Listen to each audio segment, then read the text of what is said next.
எல்லோருக்கும் வணக்கம். ஒரு பெருந்திரளாக வந்து ஒரு புத்தக வெளியீட்டு விழாவை சிறப்பித்த உங்கள் எல்லோருக்குமே என்னுடைய மனம் நிறைந்த நன்றியை நான் முதல்ல தெரிவிச்சுக்கிறேன். பொதுவாக வந்து இலக்கிய சூழல்லையோ அல்லது புத்தகங்களை குறித்தோ வாசிக்கிறவங்க குறையா இருக்காங்க, கேட்பவர்கள் குறையா இருக்காங்க அப்படின்னு சொல்லிக்கிட்டே இருக்காங்க. நான் அதை ஒருபோதும் நம்புகிறோம் இல்லை.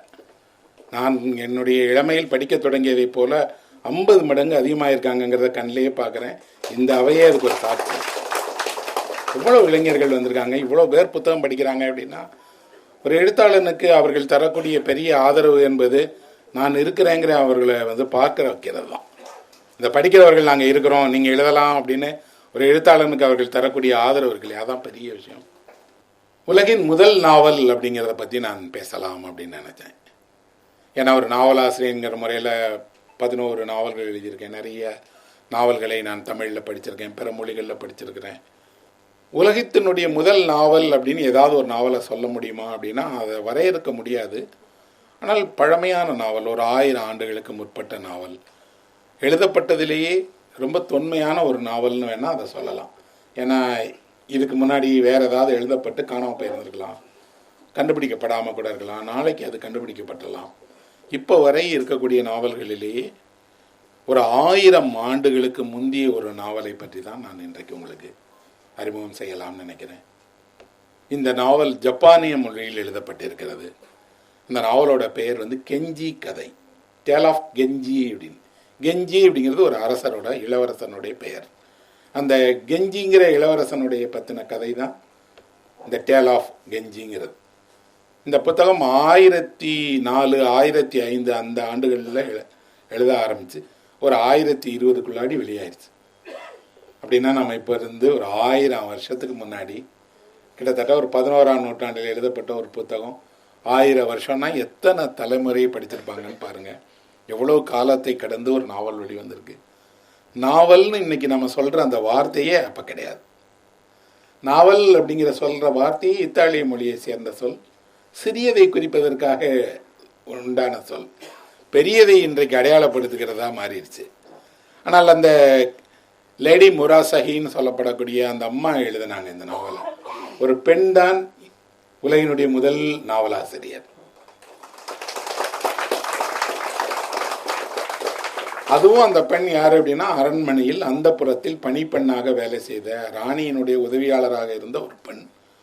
அவங்க ஒரு நாவல் எழுதியிருக்கிறாங்க. அந்த நாவல் 54 பகுதிகளை கொண்ட 1350, 1400 பக்கங்கள் கொண்ட ஒரு பெரிய புத்தகம்.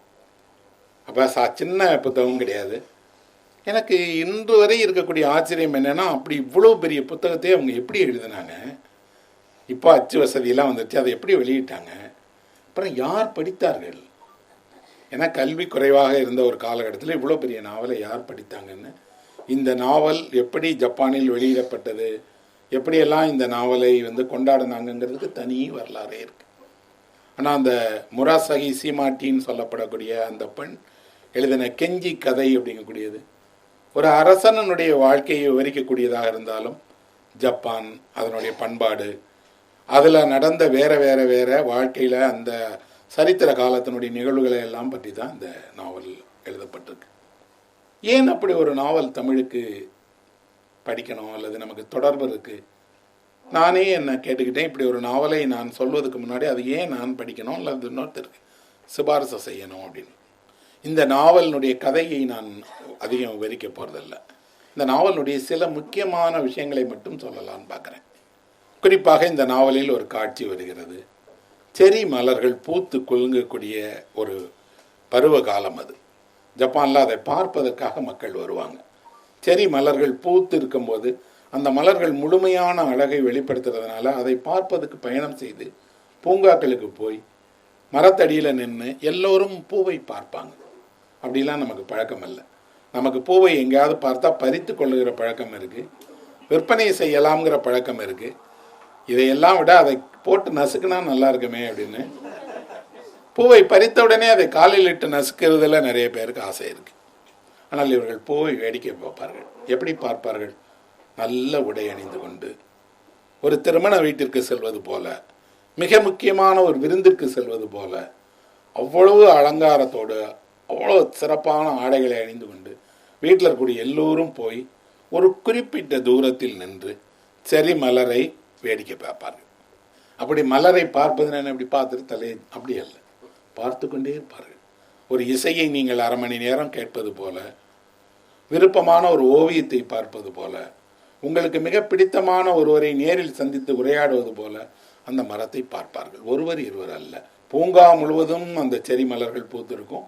அதை பார்ப்பதற்கு ஆயிரக்கணக்கானவர் வருவார்கள். அவர்கள் நின்று பார்ப்பார்கள். குடும்பத்தோடு பார்க்கும்போது தாயும் தந்தையும் தனியாக நின்று பார்ப்பார்கள், சகோதரிகள் ஒரு வரிசையில் நின்று பார்ப்பார்கள், உறவினர்கள் பார்ப்பார்கள். பிறகு ஒரு குறிப்பிட்ட தூரம் விலகி நின்று பார்ப்பார்கள். அப்படி என்ன பார்க்கிறார்கள்? அவர்கள் என்ன பார்க்கிறார்கள்னா, இவ்வளவு அழகான மலர் என்பது முழுமையினுடைய அடையாளம். இவ்வளவு அழகான மலராக இருந்தாலும் வாடிவிடும், உதிர்ந்துவிடும். அதுவும் இயற்கையினுடைய நியதி. நீங்கள் ஒரு முழுமையை அடைந்த பிறகு அந்த முழுமையிலேயே தங்கிவிட முடியாது. ஆனால் அந்த முழுமை நாளை காலையில் வந்துவிடும். எல்லாமும் காலத்தால் அழகு செய்யப்படுகிறது, காலத்தால் முழுமை அடைகிறது, காலத்தால் அது பொலிவை அடைகிறது. இந்த மலர் முழுமையாக அடைந்தவுடனேயே அந்த முழுமையை நாம் பார்க்கிறோம், மலரை அல்ல. ஆனால் முழுமையை அடைந்த பேரழகுள்ள இந்த செரி மலர்கள் இன்னும் ஒரு நாள் தந்தால் உதிர்ந்து கீழே வந்துடும். அதை தடுக்கவே முடியாது. அப்படின்னா அவர்கள் ஒரு பெரிய ஞானத்தை நேரடியாக இயற்கையிடமிருந்து கற்றுக்கொள்கிறார்கள். அதுதான் ஜப்பானுடைய ஷின்டோ அப்படிங்கிற ஒரு சமயம். ஜப்பானில் ஷின்டோ அப்படிங்கிற ஒரு மதம் இருக்கிறது. மதம் என்று கூட சொல்ல முடியாது, அது ஒரு வாழ்க்கை முறை, ஒரு அறவழி என்று வைத்துக் கொள்ளலாம். அப்படின்னா என்ன அப்படின்னா, எல்லாவற்றிலும் தெய்வம் உறைந்திருக்கிறது, எல்லாவும் தெய்வாம்சம் கொண்டிருக்கிறது. நாம் பார்க்கக்கூடிய மலை, நதி, காடு, இயற்கை, மரங்கள் எல்லாமும் இயற்கையினுடைய அத்தனையும் தெய்வத்தினுடைய அம்சம் கொண்டதுதான். எல்லாவற்றிலும் தெய்வாம்சம் வெளிப்படுகிறது அப்படின்னு நம்புறாங்க. ஏன் அப்படி நம்புறார்கள்னா, ஜப்பானியர்கள் தங்களை கடவுளினுடைய பிள்ளைகளாக நினைக்கிறார்கள். கடவுளுக்கு இத்தனை பிள்ளைகள், அவர்கள்தான் ஜப்பான். சூரியனே நேரடியாக இங்கே வந்து தன்னுடைய பிரதிநிதியின் வழியாக ஆட்சி செய்கிறான்னு நம்புறாங்க. எண்ணிக்கையற்ற கடவுள்கள், அந்த எல்லா கடவுள்களுக்கும் ஒரு பணி, அவர்கள் இயற்கையினோட ஒரு அங்கமாக இருப்பாங்க. அந்த இயற்கையை ஷிண்டோ எல்லோருக்கும் அதை சொல்லி சொல்லி சொல்லி எப்படி இருக்குன்னா, எந்த இயற்கையுமே நீங்கள் வெறுக்கவோ விளக்கவோ அழிக்கவோ கூடாது. அதோடு அதுக்குள்ளாடி எப்படி போகிறது? அப்போது அங்கே சில நுழைவாயில்களை அமைப்பார்கள். நீங்கள் இணையத்தில் போய் பாருங்கள், நிறைய ஜப்பானை அறிமுகப்படுத்துவதாக இருந்தால் ஒரு பெரிய கேட் இருக்கும், நுழைவாயில் இருக்கும். இந்த நுழைவாயிலை ஒரு ஏரியின் வாசலில் வச்சுருப்பாங்க, மரத்தின் முன்னாடி வைத்திருப்பாங்க, பூங்காக்களில் வச்சுருப்பாங்க, நிறைய திறந்த வெளிகளில் வைத்திருப்பாங்க. நான் நேரிலே பார்த்துருக்குறேன். இந்த நுழைவாயிலினுடைய அர்த்தம் என்ன அப்படின்னா, உங்களுக்கும் இயற்கைக்கும் இடையில் ஒரு நுழைவாயில் இருக்கிறது, நீங்கள் அதன் வழியாக பாருங்கள், புரிந்து கொள்வீர்கள்.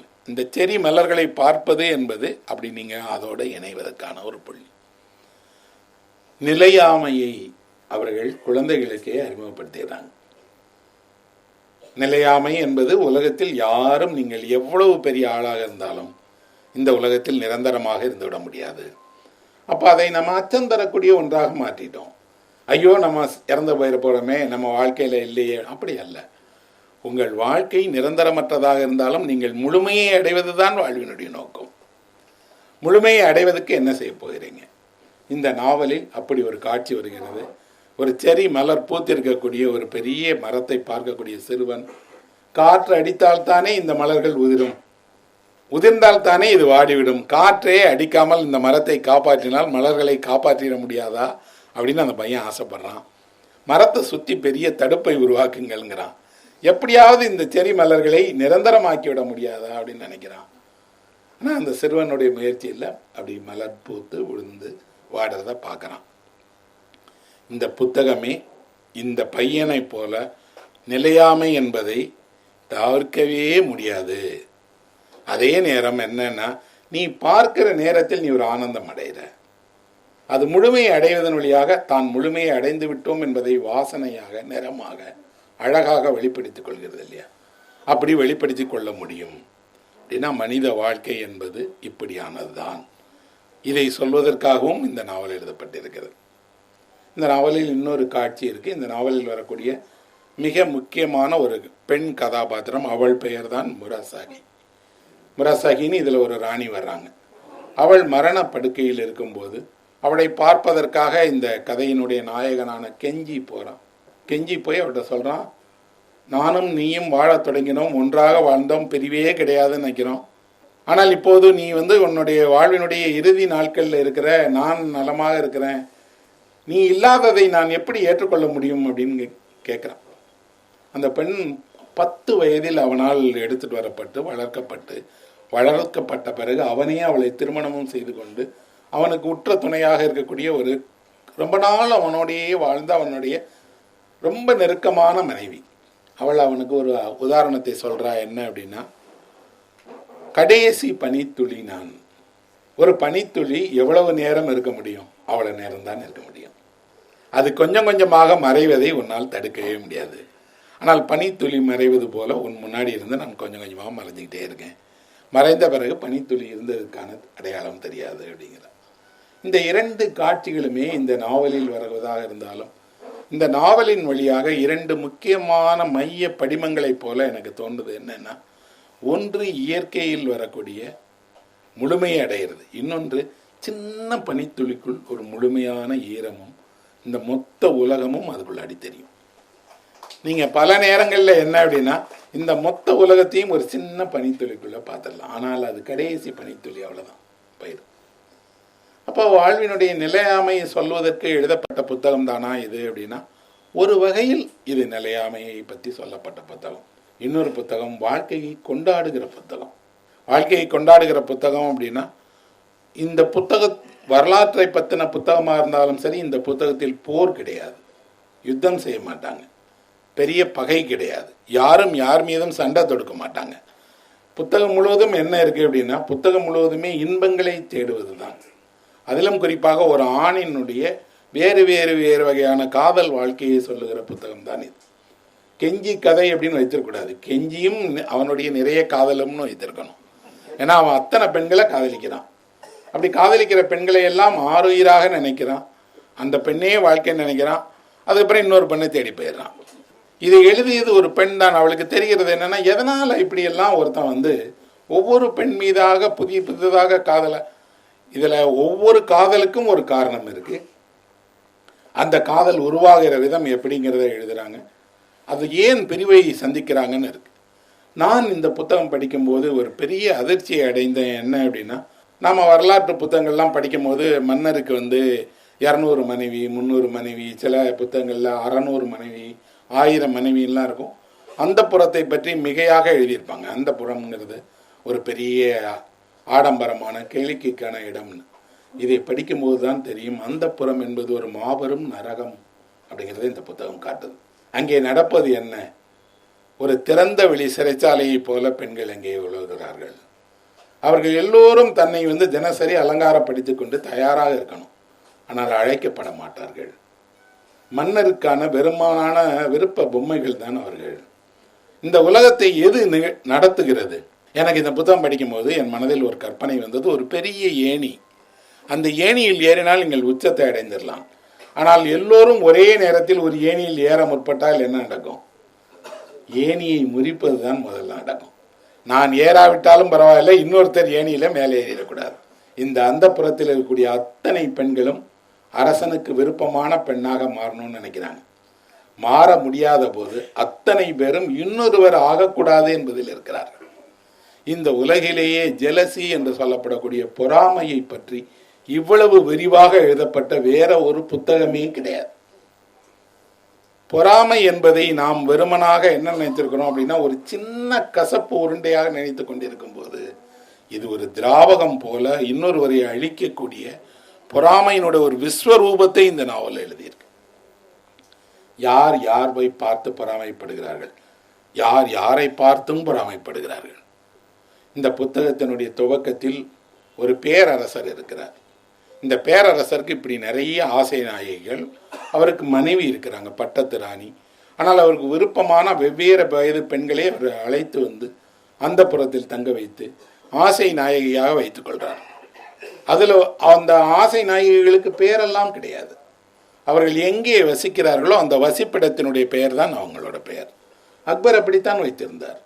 அக்பர் எந்த ஊரிலிருந்து ஒரு பெண்ணை அழைத்து வருகிறாரோ அவள் பெயரை நீக்கிவிட்டு அந்த ஊரை வைத்திருவார். அவள் அந்த ஊர்க்காரி தான், அவளுக்கு சொந்த பெயர் கிடையாது. அவளுடைய அந்த புறத்தில் அவங்களுக்குன்னு தனி மாளிகை, அங்கே அந்த ஊரை சேர்ந்த பெண்களாக இருப்பார்கள். இவர்கள் ஒருவரோடு ஒருவர் போட்டியிடுவார்கள், சதி செய்வார்கள், விஷம் கையிலேயே வைத்துக்கொண்டே இருப்பார்கள். விஷத்தினுடைய தேவை எப்போதும் இருக்கும். ஒன்று அந்த விஷத்தை கொடுத்து இன்னொருவரை கொல்வார்கள், இல்லாவிட்டால் தானே அறிந்து இறந்துடுவாங்க. அந்த விஷத்தோடு அவர்களுக்கு அவ்வளவு நெருக்கம் உண்டு. அதுக்காகவே மருத்துவரை கையில் வைத்திருப்பார்கள், உணவை தானே தயாரிப்பார்கள், தயாரிக்கிற உணவில் விஷம் கலந்துடுவாங்க. அரசர் எந்த அரசியனும் கெடுக்கிற உணவாக இருந்தாலும் சாப்பிட மாட்டார். இப்படிப்பட்டது தான் அந்த புறம்ங்கிறத இந்த புத்தகம் சொல்லுது. இந்த புத்தகத்தினுடைய தொடக்கத்தில் வரக்கூடிய பேரரசருக்கு விருப்பமான ஆசை நாயகி ஒருத்தி இருக்கிறார். நல்ல பெண், அழகான பெண், ஆனால் அந்தஸ்து இல்லாத பெண், பெரிய குடும்பத்தை சாராத பெண். அவள் குலம் மிக பெரிய பாரம்பரியமான வம்சத்தில் சேர்ந்தவள் அல்ல, ஆனால் நல்ல பெண். அவள் ராஜாவுக்கு ரொம்ப பெருக்கமாக இருக்கிறதுனாலே என்ன செய்கிறார்னா, ராஜா அடிக்கடி அவளை அழைக்கிறார், பேசுகிறார், உரையாடுகிறார், அவளோடு இரவி கழிக்கிறார். ராஜாவுக்கு ராணிக்கே அவளை பிடிக்கல, அந்த புறத்தில் இருக்கக்கூடிய அழகிகள் யாருக்கும் அவளை பிடிக்கல.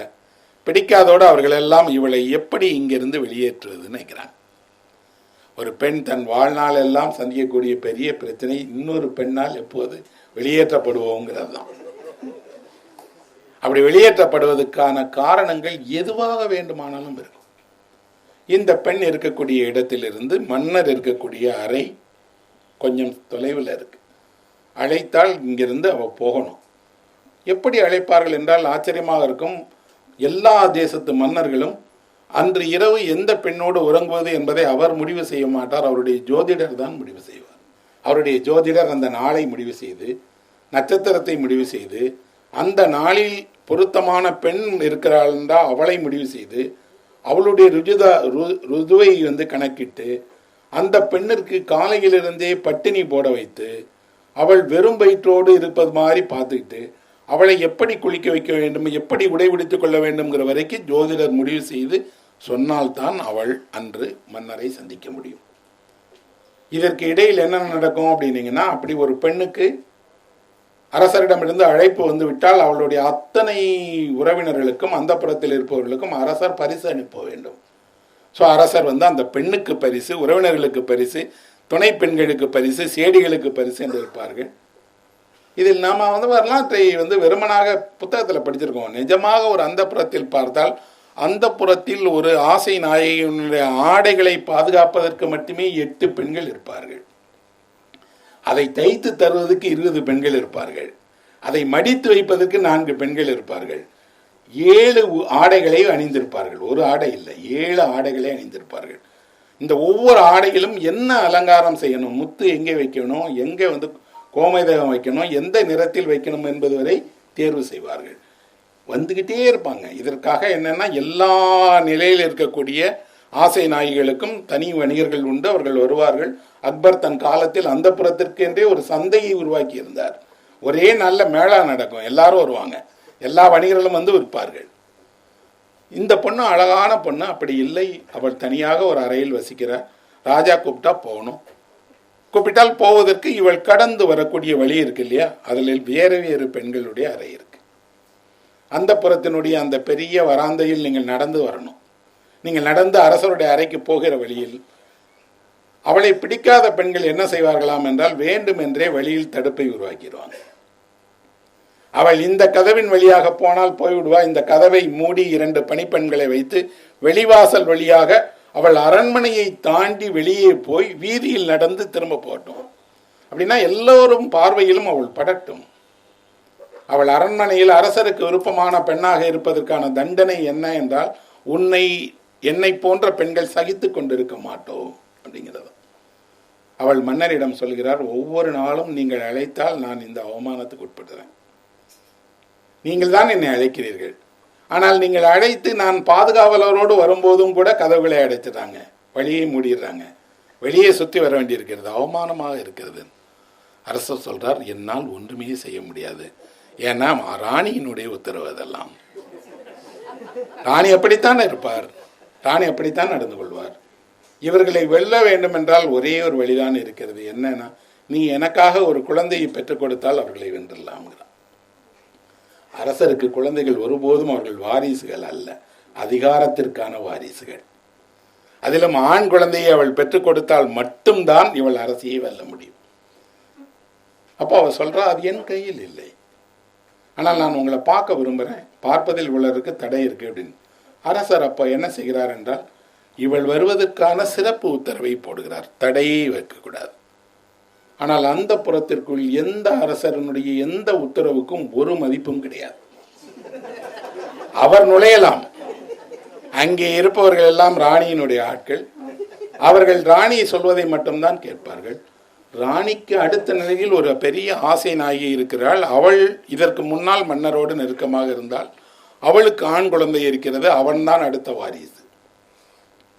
அவ சொல்றா, கொக்கைடன்னு அந்த பொண்ணோட பேர். அவ சொல்றா, இப்படி ஒரு புதுசாக ஒரு பொண்ணோட ராஜா பழக ஆரம்பிச்சு அவளுக்கு ஒரு பையன் பிறந்துட்டா என் பையன் இளவரசனாக முடியாது.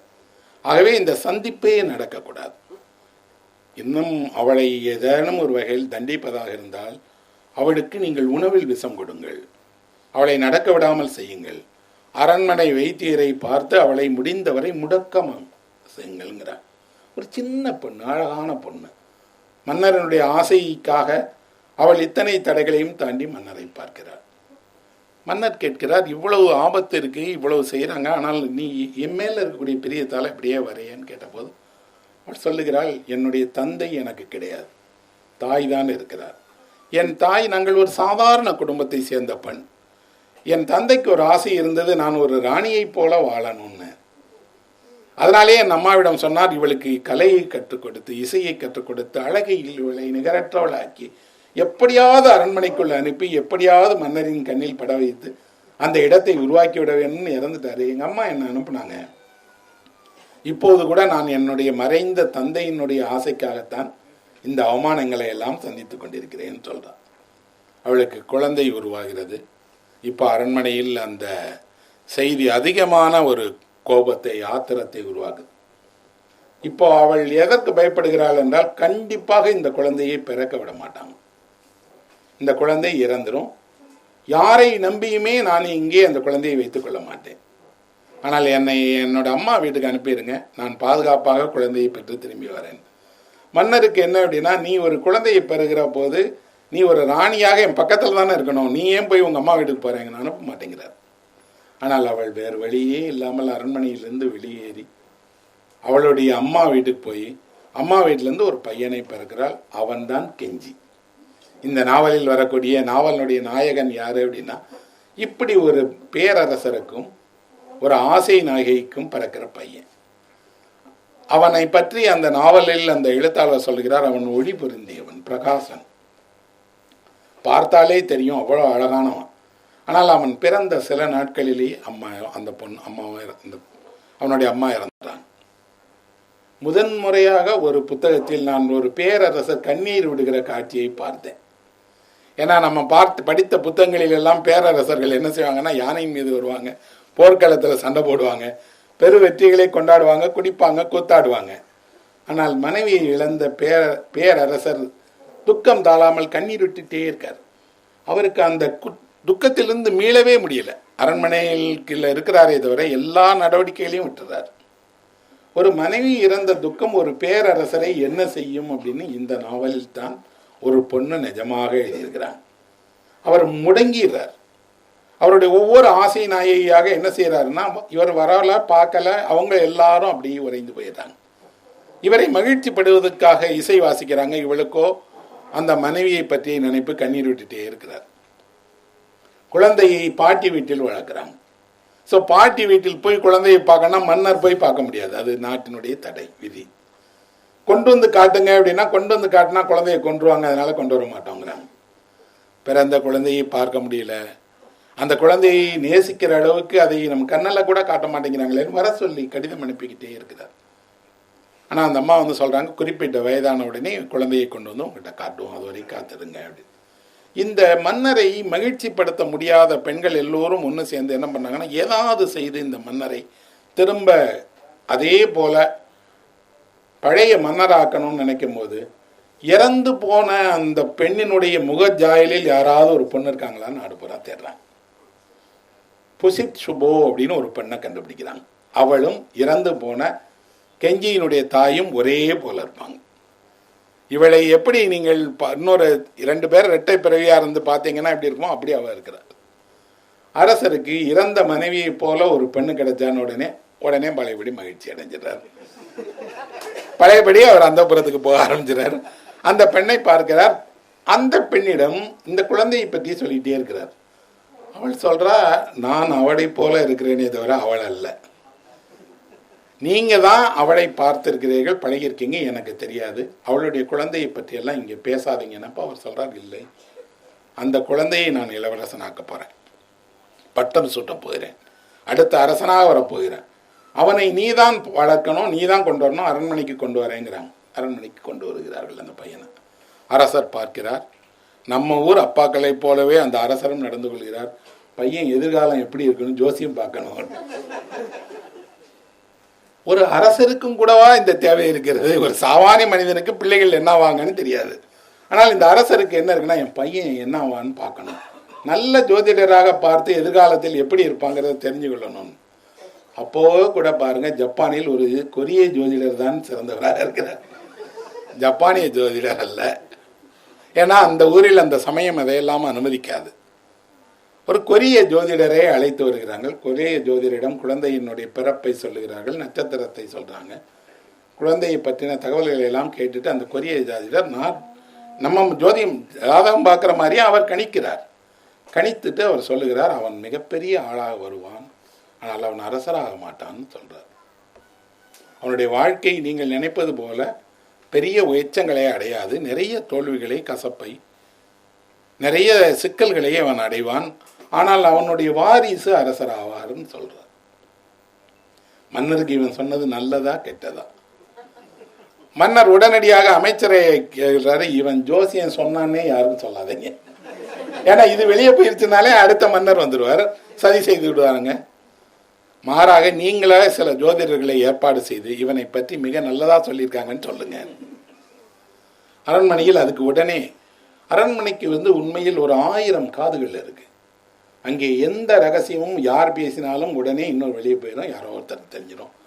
உடனடியாக இந்த தன்னுடைய மகனை ராஜாவாக்குவாங்கன்னு நினைச்சிருந்த அம்மாவுக்கு சொல்லியது, கொரிய ஜோசி அவளை கூட்டிட்டு வந்துட்டாங்க, பார்த்துட்டாங்க, அவன் தான் ராஜாவாக போறான், அவனை வளர்க்கக்கூடாது, அவன் வளர்ந்து ஒரு இளவரசன் ஆகக்கூடாது, அவன் மன்னருக்கு நெருக்கமாக கூடாது. நாம் என்ன செய்யணும் அப்படின்னா, பிறப்பால் ஒருவன் சாமானியனாக இருந்தால் அவன் ஒருபோதும் அரசனாக முடியாது என்பதை எல்லா தளத்திலும் சொல்லிட்டே இருங்கிறாங்க.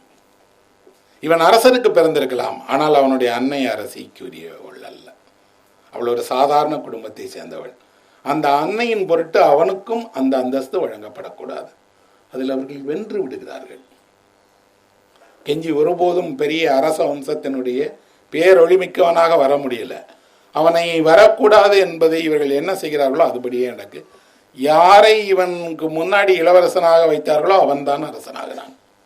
ஆனால் கெஞ்சி அழகாக எல்லா இசை கற்றுக்கொள்கிறான், வீரத்தில் சிறந்தவனாக இருக்கிறான். புத்தகத்தை எழுதிய அந்த எழுத்தாளர் இந்த கெஞ்சியினுடைய காதலைத்தான் முதன்மையாக சொல்றார். யாரையெல்லாம் கெஞ்சி காதலித்தான், எப்படியெல்லாம் காதலித்தான், அந்த பெண்களோடு அவன் எப்படி இருந்தான் அப்படின்னு.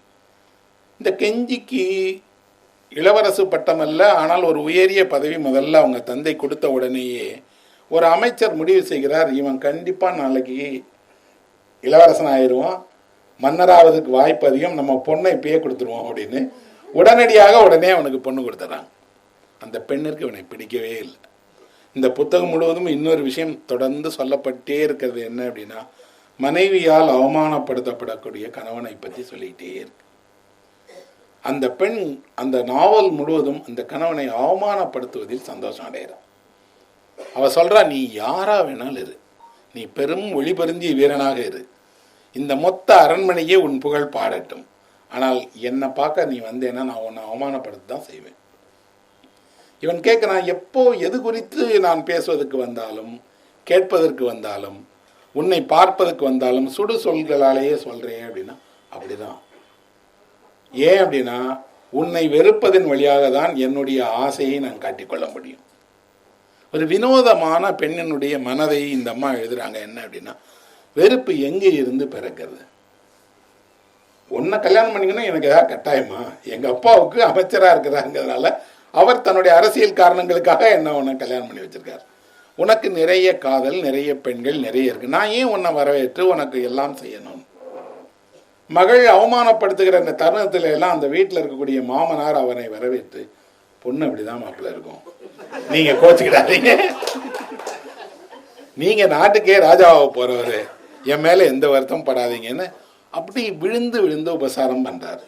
மைத்துனன்மாரெல்லாம் அவன் மீது அவ்வளவு அன்பு காட்டுறாங்க. இவனுக்கோ ஒண்ணுமே பண்ண முடியல. என்ன அப்படின்னா, அவர்களை விட்டு விலக முடியாது. அரசியல் தொடர்புக்கு அப்படி ஒரு பொண்ணு தேவைப்படுறான்.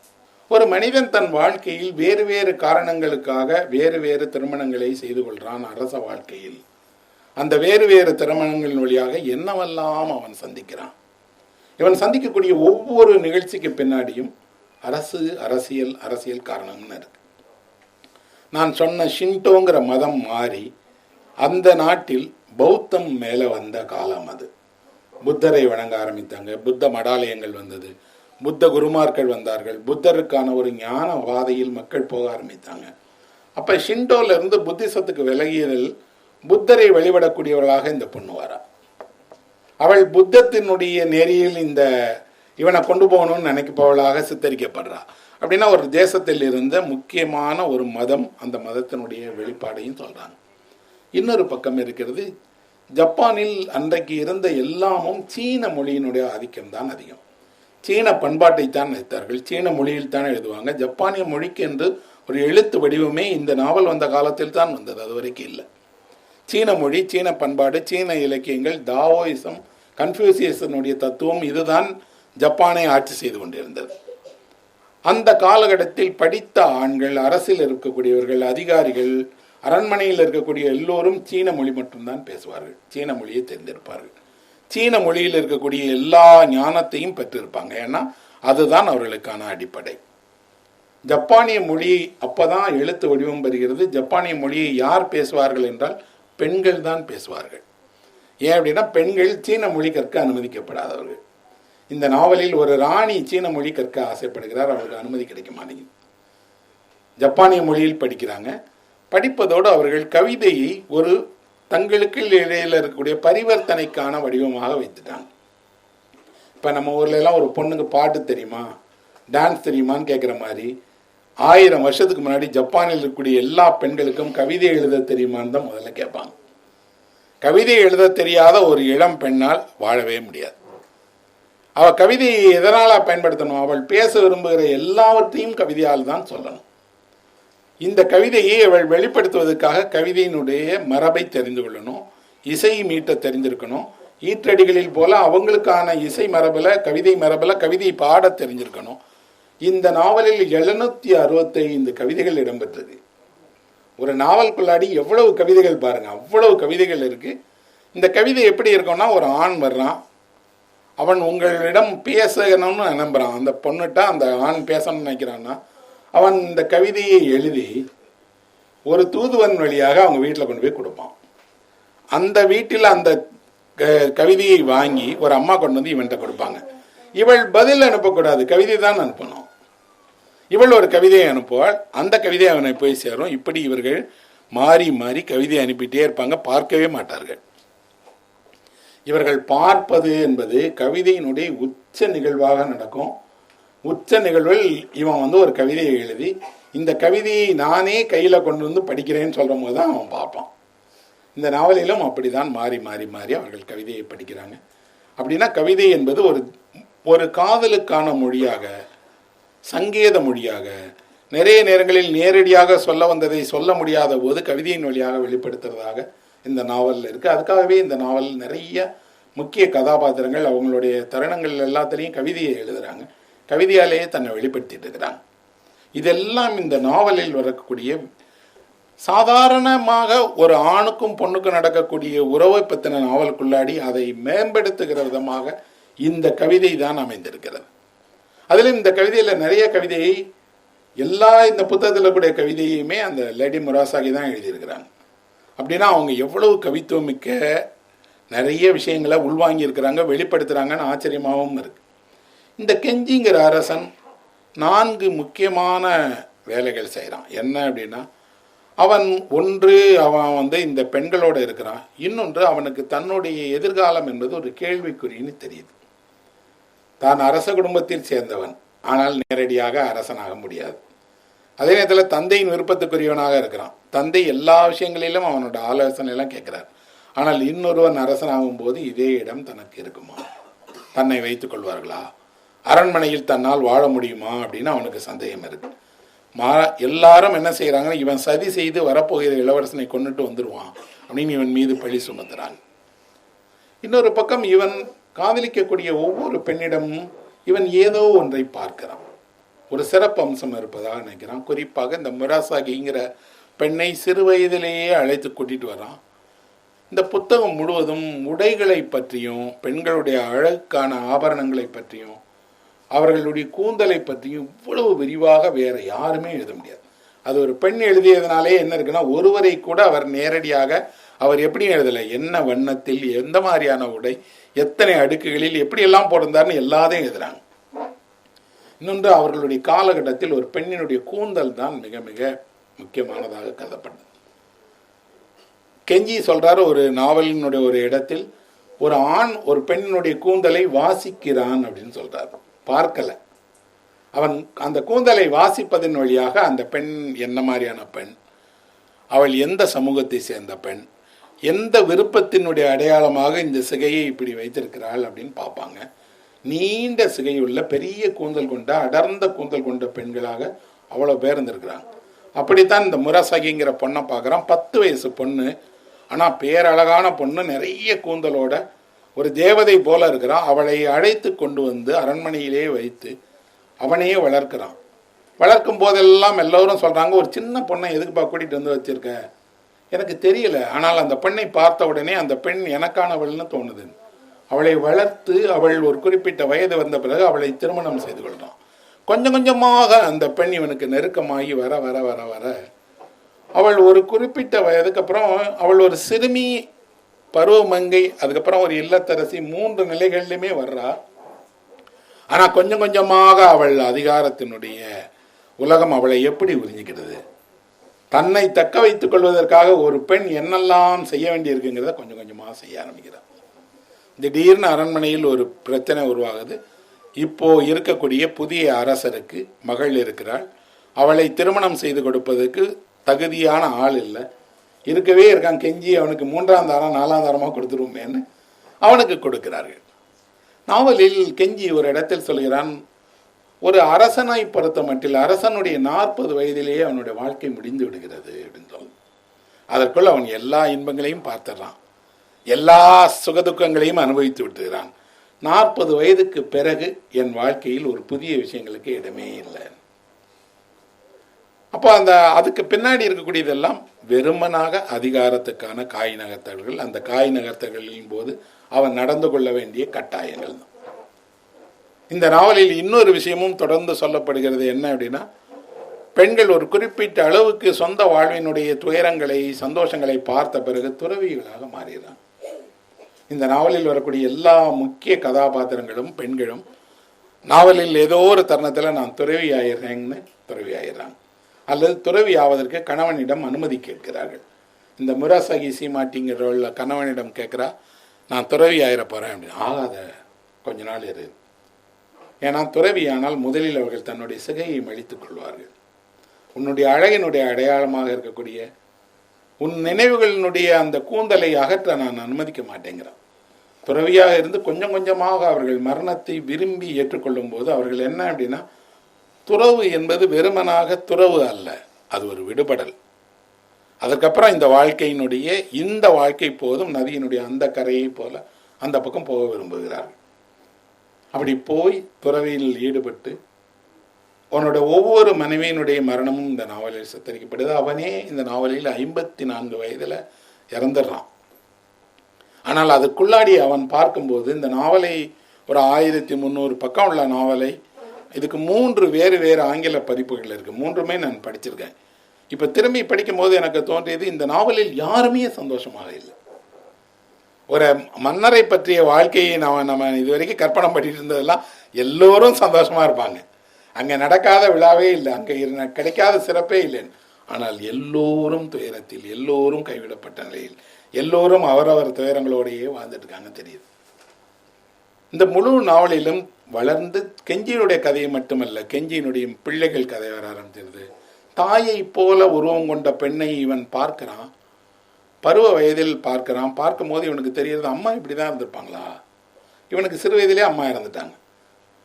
அந்த பெண்ணிடம் சொல்லிடுறாங்க, இந்த பையன் தன்னோட அம்மாவா நினச்சிக்கிட்டு உன் கூட பழகுவான், அதனால தடை பண்ணாதன். அவள் அனுமதிக்கிறாள். கொஞ்சம் கொஞ்சமாக அது உறவாக மாறி அந்த பெண்ணையும் திருமணம் செய்து கொள்ளாமலே உறவு கொண்டு அவளுக்கும் ஒரு குழந்தையை கொடுக்குறான். அவள் அரசனாக மாறுறான். இப்போ நாவலில் என்ன இருக்குது அப்படின்னா, தன் தாயினுடைய பிம்பத்தை கொண்ட பெண்ணை ஒருத்தன் தேடிட்டே இருக்காங்கிறது இருக்கு இல்லையா. அவனுக்கு உண்மையில் அவனுடைய தாய் அல்ல, தாயினுடைய ஏதோ சாயல்களை, நினைவுகளை, தாயினுடைய உருவத்தை பிரதிபலிக்கிற ஒரு பெண்ணிடம் அடைக்கலம் ஆகிறான். அந்த பையன் கடைசியில் இளவரசனாக மாறுறான், அரசனாக மாறுறான். அப்போது ஒரு தேசத்தினுடைய அரசுக்கு உள்ளாடி என்னெல்லாம் நடக்குது, அரண்மனையுடைய அந்த உயர்ந்த பெரிய சுவர்களுக்கு உள்ளாடி என்ன நடக்குதுங்கிறத இவங்க தான் முதல்ல எழுதியிருக்கிறாங்க. இந்த முராசாகி சீமாட்டிக்கு இந்த நாவலை எழுதிய காலகட்டத்தில் என்ன நடந்ததுன்னா, அவங்களும் இது போல் ஒரு பெரிய வசதியான பெண் அல்ல. அவங்களுடைய தந்தை ஒரு நடுத்தர அதிகாரியானவர், பெரிய வசதியானவர் அல்ல. ஆனால் இவர்கள் ஃபுஜிவாரா அப்படிங்கிற ஒரு குடும்பத்தை சேர்ந்தவர்கள். இந்த ஃபுஜிவாரா குடும்பம் அப்படிங்கிறத பற்றி சொல்லணும். ஏன் அப்படின்னா, அரண்மனையில் எந்த மன்னர் இருந்தாலும் ஃபுஜிவாரா குடும்பத்திலிருந்து தான் பெண் எடுக்க முடியும். ஃபுஜிவாரா குடும்பத்தினுடைய பெண்கள் நாட்டின் ராணி ஆவதற்காகவே பிறக்கிறவங்க. அந்த குடும்பத்தை தவிர வேறு ஒருவர் அந்த எந்த மன்னருக்கும் மனைவியாகவோ அல்லது பட்டத்து ராணியாகவோ ஆகவே முடியாது. அதனால் ஃபுஜிவாரா குடும்பத்துக்கு எப்போவுமே அதிகாரத்தோடு இருக்கும். இந்த ஃபுஜிவாரா குடும்பத்தினுடைய தாத்தா பாட்டிகள் சொல்லுவாங்களாம், எந்த மன்னராக இருந்தாலும் அவன் என் பேரனாக தான் இருப்பான். அதனால் அதிகாரத்தை நாங்கள் நேரடியாக அனுபவிக்க மாட்டோம். இவர்கள் ஆட்சியே செய்ய மாட்டாங்க, ஆட்சியிலே இருக்க மாட்டாங்க. ஆட்சி யார் செய்தாலும் அவன் ஃபுஜிவாரா குடும்பத்து பொண்ணு தான் இருப்பான். இந்த லேடி முராசகியும் ஒரு ஃபுஜிவாரா குடும்பத்தினுடைய பெண் தான். அந்த குடும்பம் என்ன செய்யும் அப்படின்னா, இவர்களை தாண்டி யாரோ ஒருவர் சந்தர்ப்பவசத்தால் அரசராகிறார்னு வைங்களேன். அவர் ஃபுஜிவாரா குடும்பத்து பெண்ணை கல்யாணம் பண்ணலைன்னா வேறு எந்த இனத்து பெண்ணை கல்யாணம் பண்ணி கொண்டு வந்தாலும் அவர்களுக்கு வாரிசு இல்லாமல் பண்ணிடுவாங்க. இவர்களே அந்த பெண்ணுக்கு மருந்து கொடுத்து, இவர்களே அந்த பெண்ணை முடமாக்கி, அந்த பெண் வழியாக அவருக்கு வாரிசு இல்லாமல் ஆக்கி, பிறகு ஃபுஜிவாரா குடும்பத்திலிருந்து ஒரு பெண்ணை அவருக்கு திரும்ப கொடுத்து அந்த குடும்பத்தை திரும்ப அரியணைக்கு வர வைப்பாங்க. அதனால் இவர்களை கண்டு பயம் என்ன அப்படின்னா, ஃபுஜிவாரா குடும்பத்தை சேர்ந்த பெண் அப்படின்னாலே அந்த தேசமே பயப்படும். என்னன்னா, அந்த பெண்கள் அரசியாதற்காக பிறந்தவர்கள். அந்த பெண்களுக்கு ஒரு குறை வருகிறது. என்னன்னா, அவர்கள் இப்படி அதிகாரத்திற்காக வளர்க்கப்பட்ட பெண்கள்ங்கிறதுனால எந்த உலகத்தினுடைய செயல்களையும் அவங்க செய்ய மாட்டாங்க. அவர்கள் சிறு வயதிலிருந்தே ஏவல் செய்து பழகியவர்கள், கடின உழைப்பே தெரியாது, உத்தரவுக்கு பணியக்கூடியவர்களை மட்டுமே வைத்திருப்பாங்க. அழகுபடுத்திக் கொள்வதற்காக அவர்களுக்கு உணவு வழங்கப்படாது. அவர்கள் ஒரே எடையில் இத்தனை வயசு வரைக்கும் இருக்கணும், அவர்கள் ஒருபோதும் எடை கூடக்கூடாது. இதுக்கப்புறம் அவர்கள் அலங்காரம் செய்து கொள்வதற்கு இத்தனை பணிப்பெண்கள் வேணும். இப்படி வளர்ந்த பெண்கள். அவர்கள் மன்னரை திருமணம் செய்து கொண்ட பிறகும் இதே போல் வாழ ஆரம்பிப்பாங்க. வாழ முடியாது. அப்போ கொஞ்சம் கொஞ்சமாக ஆகி பெரும்பான்மையான ஃபுஜிவாரா குடும்பத்தை சேர்ந்த பெண்கள் 30 வயதில் 35 வயதில் இறந்துடுவாங்க.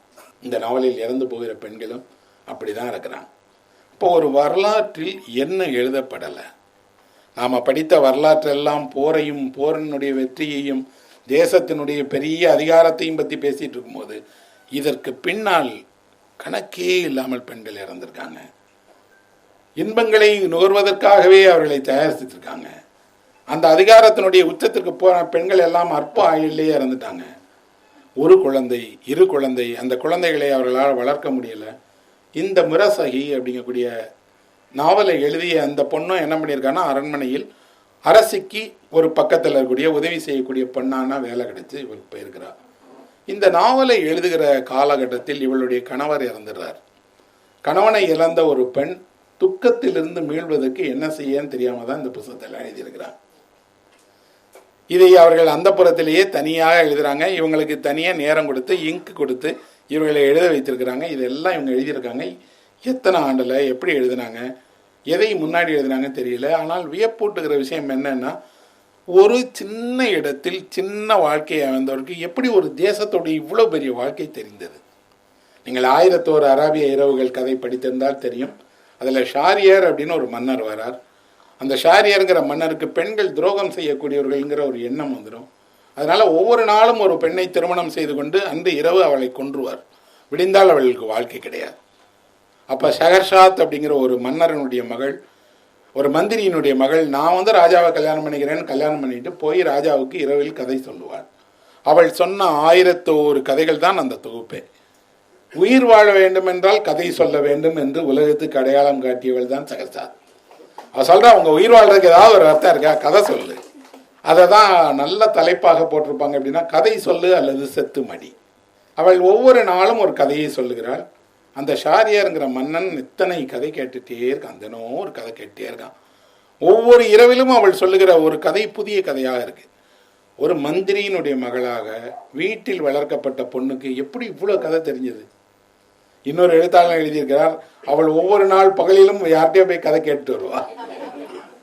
அப்போ கதை கேட்பது கதை சொல்லுவது ரெண்டுமே ஒரே நேரத்தினுடைய 2 செயல்கள் தான். ஆனால் அந்த ஷஹர்ஷாத் போல இவள் இந்த கதையில் வரக்கூடிய லேடி முராசாகி அவ்வளோ கதை சொல்லுகிறார்கள். அந்த அம்மா ஒரு நாட்குறிப்பு எழுதியிருக்கிறாங்க. ஜப்பானில் என்ன ஒரு சிறப்பு அப்படின்னா, ஜப்பானில் 1000 ஆண்டுகளுக்கு முன்பாகவே நிறைய பெண்கள் நாட்குறிப்பு எழுதியிருக்காங்க. அது நூலாக வெளியாயிருக்கு. அவர்கள் பெரும்பான்மையானவர் கவிஞராகவோ அந்த புறத்தில் பணியாற்றியவர்களாகவோ இருந்திருக்கிறாங்க. அவர்கள் எழுதின சிறு நாட்குறிப்பை அப்படி இப்போ வெளியிட்டிருக்கிறாங்க.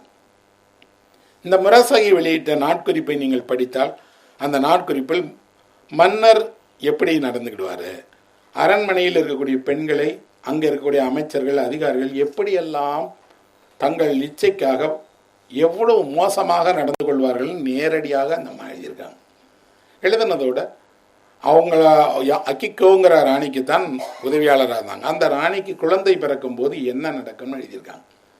நீங்கள் ஒரு மன்னர் பிறந்தால் என்ன செய்வாங்க, எப்படி ஒரு மன்னருடைய பிறப்பு கொண்டாடப்படும் என்பது தெரிந்து கொள்வதற்கு இந்த ஒரே ஒரு புத்தகம் தான் துணை. நான் அதை படித்த போது வியந்து போனேன். என்னன்னா, ஒரு பிறப்புக்கு பின்னாடி எவ்வளவு சடங்குகள், எவ்வளவு ஒவ்வொருத்தராக வந்து இந்த பிறப்பை கொண்டாடுகிற விதமாக நிகழ்ச்சி நடத்திக்கிட்டே இருக்கிறாங்க. அப்புறம் அந்த பிரசவத்தை பெண்ணுக்கு என்னெல்லாம் வைத்தியம் நடக்கிறது, அவளை எப்படி சரிப்படுத்துகிறாங்க, என்ன மருந்து கொடுக்கிறார்கள், எப்படி அவர்களுக்கு மாற்று உடை கொடுக்கிறார்கள், பிரசவிக்கிற நேரத்தில் அவர் என்ன உடை அணிந்திருந்தார், அதுக்கப்புறம் முதல் நாள் என்ன உடை அணிந்திருந்தார், குழந்தையை அந்த ராணி பெற்று கொடுத்துடுறா. அதோடு அந்த ராணியினுடைய வேலை முடிஞ்சு போயிடுது. குழந்தையினுடைய முதல் தாய்ப்பாலை கொடுப்பதற்கு என்று ஒரு பெண்ணை தேர்வு செய்கிறாங்க.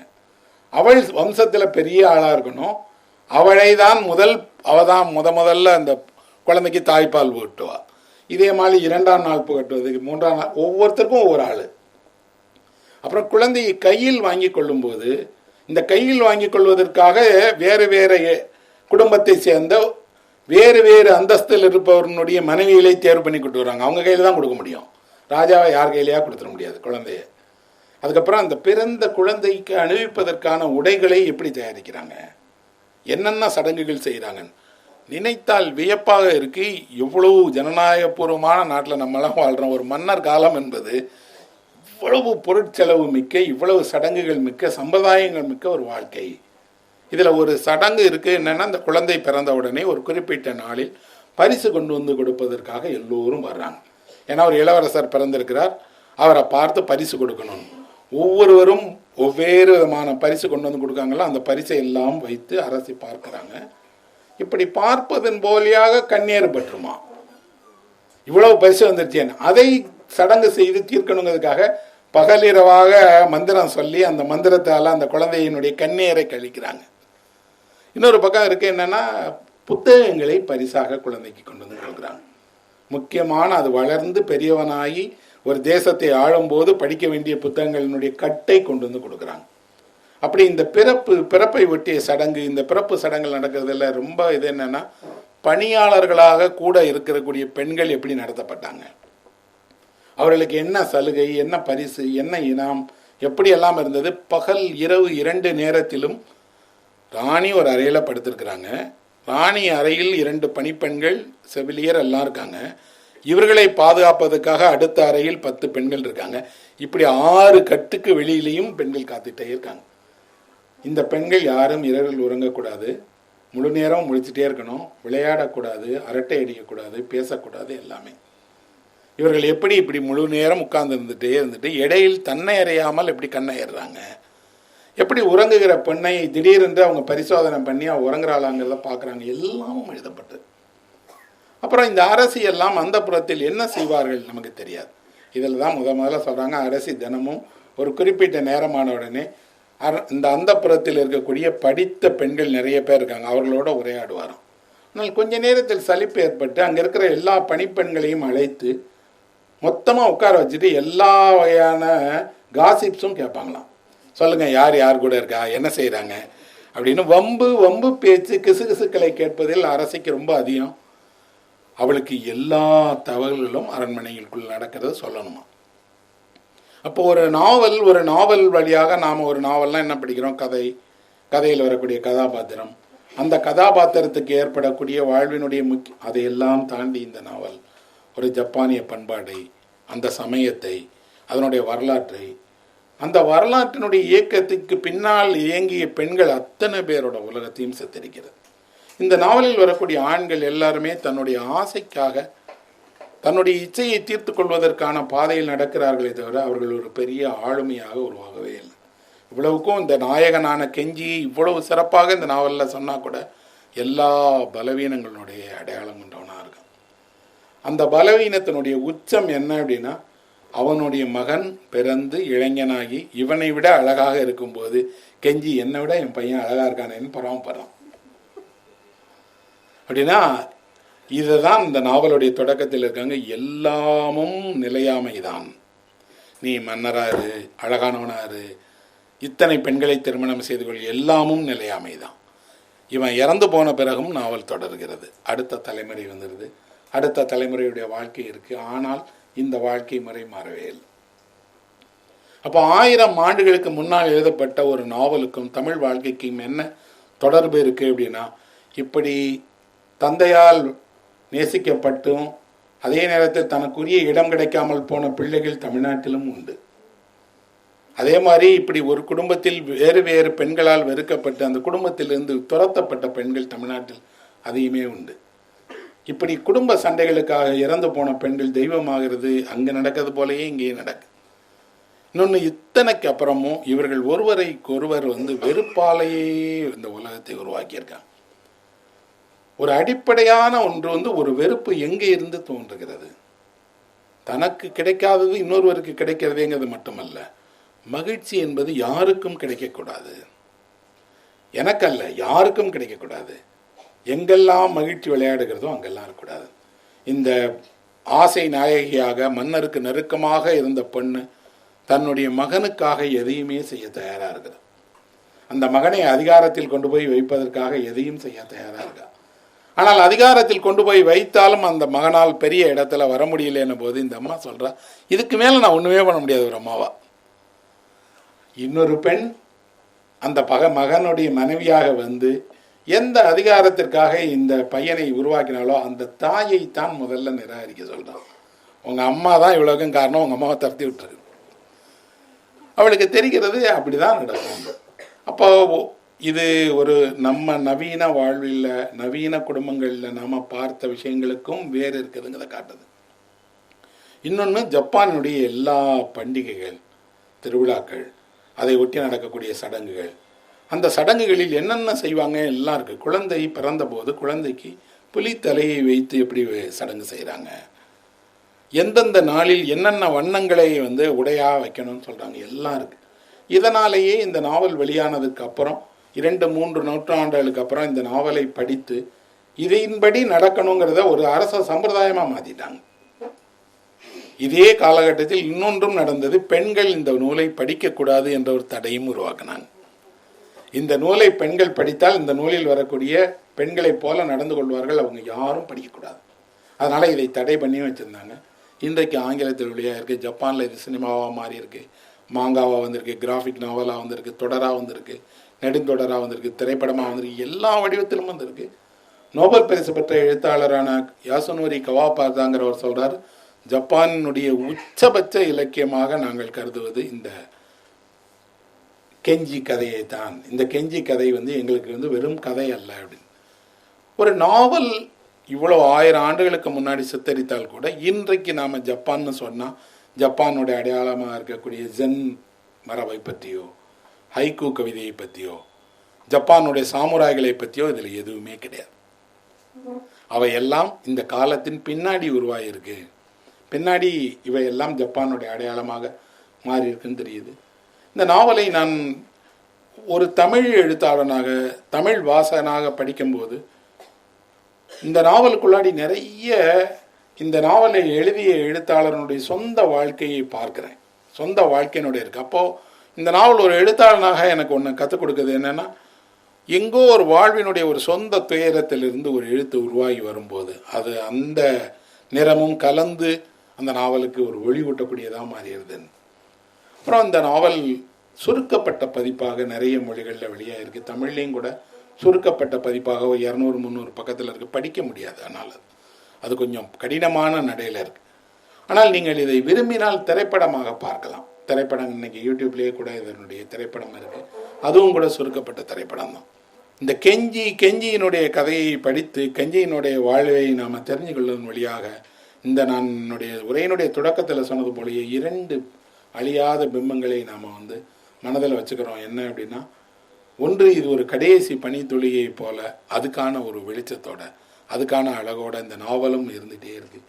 இன்னொன்று, நிலையாமையை இருந்தாலும் முழுமையை அடைவதற்கான பாதையை அது உணர்த்திகிட்டே இருக்குன்னு.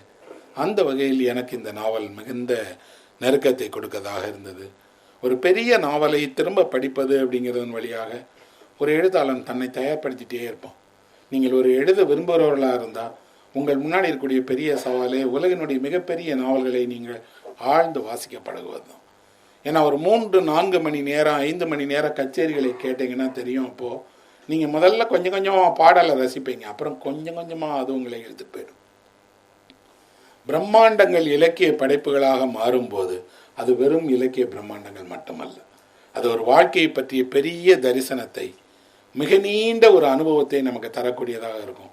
ஒரு நாவலாசிரியருக்கு நான் அதைத்தான் சொல்லுவேன், நீங்கள் எழுத விரும்பினீங்கள் என்றால் உன்னதமான உலகினுடைய மிகச்சிறந்த நாவல்களை நீங்கள் வாசித்து பாருங்கள். முழுசாக படிக்க முடியலையா, பரவாயில்ல, அதன் மீது நீங்கள் ஒரு மலை ஏறுவதை போல தொடர்ந்து அதுக்குள்ளாடி போயிட்டே இருங்க. ஆனால் என்ன கிடைக்கும்? நாவலை நான் படித்து இப்போ இந்த நாவலை நான் 3-4 முறை படிச்சிருக்கேன். இப்போ திரும்பி படித்து முடித்த பிறகு ஒரு கனவெல்லாம் அந்த பெரிய பெரிய பெரிய ஜப்பானிய கோட்டை மதில்களும் அந்த வாழ்க்கையும் 1000 வருடங்களுக்கு முன்னாடி இருக்குது. அந்த சித்திரங்களும் மனதிலே வந்துகிட்டே இருக்குது. அந்த ஓவியங்களாக பார்த்துட்டே இருக்கேன். பார்க்கும்போது அந்த கட்டிடக்கலையை பற்றி, அன்றைக்கு இருந்த உடையை பற்றி, அன்றைக்கு ஓடிய நதியினுடைய அழகை பற்றி எல்லாவற்றையும் ஒருத்தர் எழுத்தில் ஆவணப்படுத்தி கொடுத்துட்டாருன்னா இதை விட இலக்கியத்தால் என்ன செய்திட முடியும்? அந்த வரலாற்றுக்கு இன்றைக்கு வேறு சுவடுகளே இல்லை. ஒருவேளை ஒரு இலக்கிய படைப்பு இல்லாமல் போயிருந்தால், அதில் இந்த வாழ்க்கை இவ்வளவு விரிவாக பதிவு செய்யப்படாமல் போயிருந்தால் இதெல்லாம் வெறும் தகவல்கள் தான், காட்டவே முடியாது. அப்படின்னா இது ஒரு எழுத்தாளனாக எனக்கு ஒரு பெரிய நம்பிக்கையை தருகிறது. மொழியில் செயல்படுகிற, தமிழ் போன்ற ஒரு தொன்மையான மொழியில் செயல்படுகிற இந்த எல்லா நினைவுகளையும் வைத்து கொண்டு அதிலிருந்து ஒன்றை உருவாக்குகிற பணி என்பது மிக முக்கியமான ஒன்று. அதில் ஈடுபடுவதுங்கிற முறையில் இந்த முராசையு போல எனக்கு நிறைய முன்னோடிகள் இருக்காங்க. அவர்களுக்கு நன்றி கூறி இந்த உரையை முடிக்கிறேன்.